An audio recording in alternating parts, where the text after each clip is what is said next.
Alam mo ba? Sabi nila, kapag naramdaman mo ang spark sa isang tao, siya na raw ang one true love mo.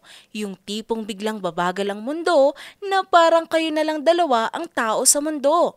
Tapos, mag-slow mo ang kapaligiran at biglang, "Huy, gising na te, wala ka sa fairy tale ha?" Pero, sa totoong buhay, posible palang may halong agham ang pakiramdam na ito. Oo, hindi lang ito sa puso nang gagaling, may halo ring kuryente, like literally. Ang tinatawag na spark ay maaaring magsimula sa static electricity. Kapag nagkikiskis o nagkakaroon ng direct contact ang mga bagay, tulad ng damit o balat, nagkakaroon ng maliit na discharge ng energy na parang munting kuryente na para bang sumasabay sa tibok ng puso.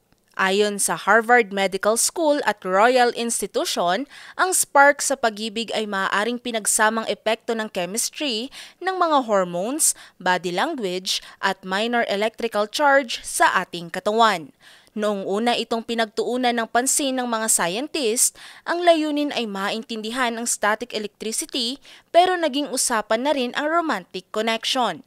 Nagsimula ang interes sa fenomenong ito nang may mga tao na nagsabi na kapag nahawakan nilang isang tao na gusto nila, may munting zap o kilig na parang kuryente. Uso rin sa pelikula ang linyang "I felt a spark."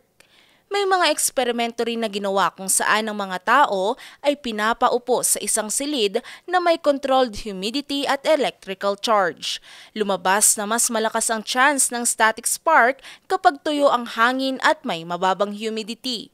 Bukod pa riyan, kapag may nararamdaman tayong kilig sa isang tao, ang ating utak ay naglalabas ng dopamine at oxytocin, mga hormones na nagpaparamdam ng happiness at connection. Siyempre, hindi lahat ng nakakaramdam ng spark ay may romantic connection. Minsay kapag nadikit ka lang sa metal door handle, maaaring may spark din.